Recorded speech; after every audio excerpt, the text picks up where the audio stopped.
Sobre os acontecimentos mais importantes do dia.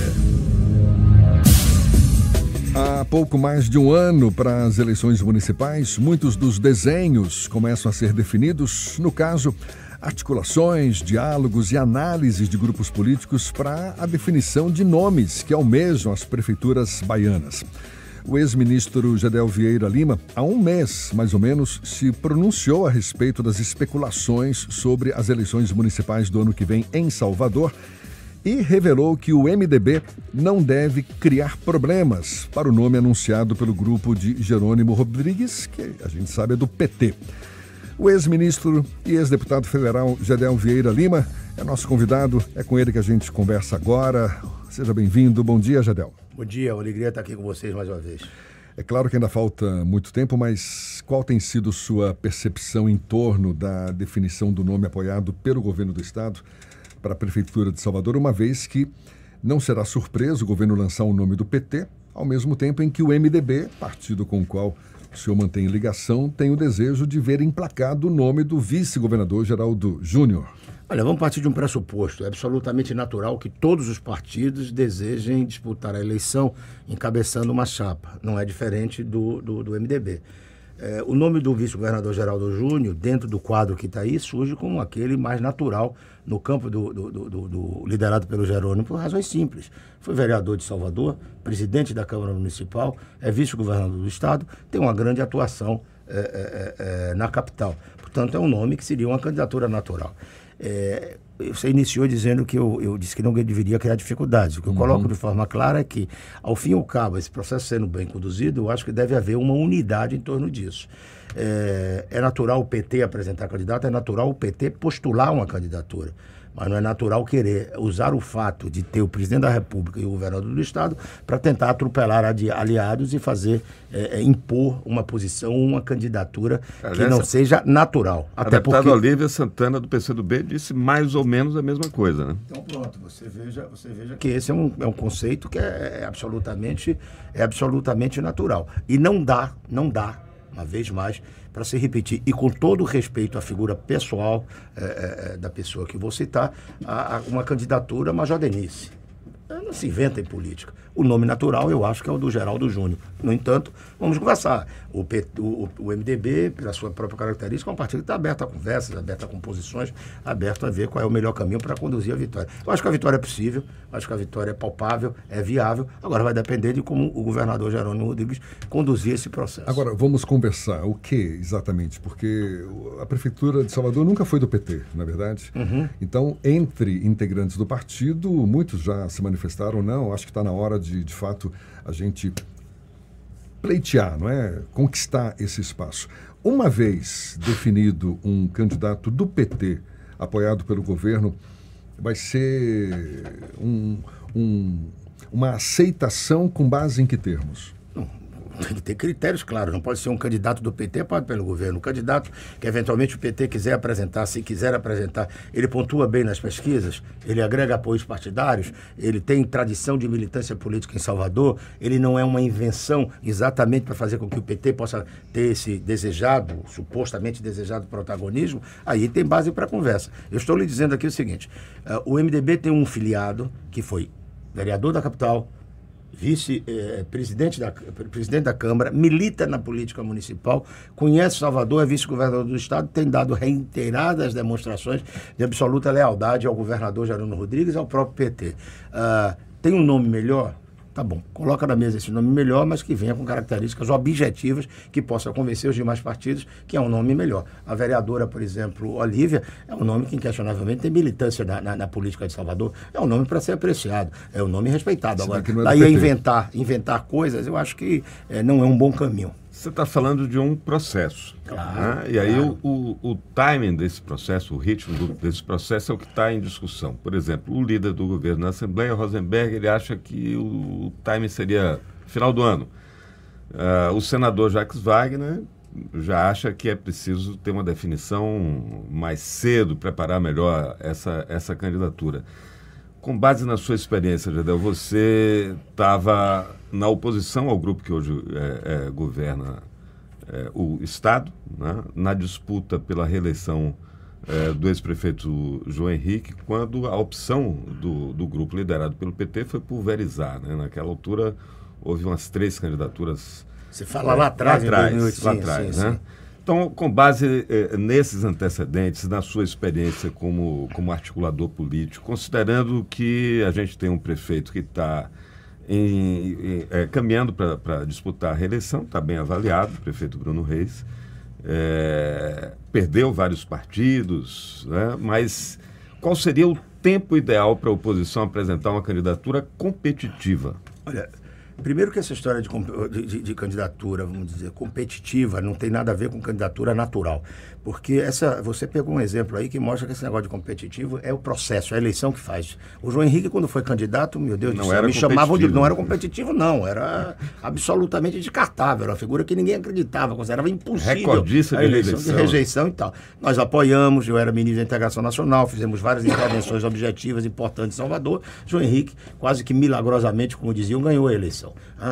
E aquele momento, eu sempre digo que o Jacques Wagner, que é um talento na política, meu amigo querido, ele era menor do que o PT. Ele hoje é maior do que o PT, aqui na Bahia, aqui no estado. E ele terminou permitindo que a candidatura do Walter Pinheiro, que era um quadro extremamente qualificado, fosse colocada, o que gerou aquele atrito entre PMDB e PT, que culminou com uma decisão hoje... Ainda tinha Embaçaí candidato também na época, né? Foi nessa eleição não, também? Não me lembro se Embaçaí foi, mas Embaçaí era no outro campo, que terminou gerando aquele desentendimento em 2010, que hoje eu olho como talvez o maior erro da minha vida pública, que foi aquela disputa em 2010. Eu podia ter sido um pouco mais tolerante, enfim, construído uma unidade, mas o passado passou. A gente deve aprender com ele. E dentro desse aprendizado, eu acho que o senador Jacques Wagner, nesse momento, ele tem mais uma vez razão. Acho que as conversas precisam começar a acontecer, precisam começar a funilar. O governador Jerônimo Rodrigues tem que começar a palpar com mais firmeza essas pretensões, não permitir que fiquem soltando especulações, balões de ensaio aí na imprensa, essa coisa toda, porque isso termina começando a arrastar antes da hora essas relações. O líder Rosenberg tem tido um comportamento diferente no interior, ele já está apressando as soluções todas que interessam legitimamente, é bom que se diga a ele, no interior do estado. Portanto, eu acho que as conversas devem começar a se afunilar, sim. E o nó Feira de Santana, Gedel? Não tem nó Feira de Santana, não tem nó Feira de Santana. Eu tenho dito o seguinte, o Colbert Martins é um filiado ao MDB, ainda que não tem o controle do diretório municipal. É alguém que divergiu do partido, da condução do partido, na eleição do Jerônimo Rodrigues, por uma questão local, municipal. Ele é uma figura que eu quero bem pessoalmente, eu não tenho nenhum problema de ordem pessoal com o Colbert. Se ele vai apresentar um candidato do MDB, ele passa a ser um player. Se ele não se o MDB não terá um candidato, o Colbert não terá um candidato do MDB, preferia manter uma composição que eu acho equivocada com o ex-prefeito Zé Ronaldo, ele não terá nenhum tipo de respaldo de chance do MDB. E nós vamos conversar como vamos conversar em todas as cidades grandes. O MDB tem um nome fortíssimo em Vitória da Conquista e vai colocar, já agora. Lúcia Rocha. Pontua bem em pesquisa, é um nome respeitado, sempre boa de voto. Foi boa de voto, vai estar lá na disputa. O PMDB tem a prefeitura de Itapetinga, um município importante do sudoeste do estado, mas não apoiou. Apoiou. Esse argumento eu não posso aceitar do PT. O PT e o governo também acertadamente está buscando apoio do PP, do PSDB. Não vamos ficar olhando para trás se recebeu ou não apoio de um prefeito A ou B ou C. Olhar para frente, olhar para o futuro, olhar para a construção de 2026, sobretudo, que é o que interessa a mim pessoalmente, ao MDB, já que eu não sou candidato a deputado, nem coisa nenhuma desse tipo. Pegando o gancho aí não sou candidato a deputado, a nada, qual tem sido o seu papel hoje na política baiana? É de atuar nos bastidores, procura políticos, marca posição ou fica numa posição mais de comentário, mas de retaguarda? Sou procurado, converso política, atuo no bastidor, luto por determinadas teses, defesas, tenho conversado em Brasília, tenho feito política naquilo que me é permitido fazer em política na circunstância que eu vivo hoje. Quem te procura para conversar sobre política? Procura numa boa ou conversa com o Gedel em bastidores, mas na cena pública não quer conversar? Conversa em todo canto. Já passou esse tempo, deixa eu te falar uma coisa, você esqueceu a política, eu sinto sempre uma coisa. Vamos de novo furar esse troço aqui, porque vocês sempre ficam assim, cheio de dedo para conversar, Silvério. Procuro numa boa, procuro as claras. Eu participei da eleição de Jerônimo, eu dizia sempre que em determinado momento, uso esse termo, a minha casa era o Vale dos Leprosos. Tá? Quando os interesses políticos começaram a surgir, a minha casa passou a Basílica de Aparecida. Todo mundo ia lá pedir apoio, conversar, querer o apoio do MDB. Então a questão, vamos também colocar aqui claro, para que vocês possam repercutir isso. A questão nunca foi moral, era sempre política. O Gedel da agora foi o Gedel de 2018. Em 2018 não era interessante conversar politicamente, era uma questão moral, ética. Em 2022, 2024, agora, era interessante. Deixou de ser uma questão ética e passou a ser uma questão política. É o mesmo Gedel. Então é o mesmo Gedel. Eu converso às claras, eu não converso em cafua nem pé de escada. Quem me conhece sabe quais são minhas posições. Tá? Eu vivi o que vivi, é público e é notório. Tá? Eu não fui condenado a deixar de fazer, de ter opinião, de me manifestar, de me posicionar. Eu não fui condenado a ser xingado ou a ser agredido. Então, qual é a minha posição? Respeito todo mundo, quero respeito. E qual é o ressentimento que você tem, Gedel? Já sigo lá. Se me xingam, eu xingo. Se quiserem fazer barraco, eu faço barraco. Se quiserem constranger, eu constranjo. Se quiserem uma relação respeitosa e numa boa, será uma relação respeitosa e numa boa. Por quê? Porque os preços que me foram cobrados pela sociedade através do judiciário, eu paguei, meu caro. O que querem mais? O que querem mais?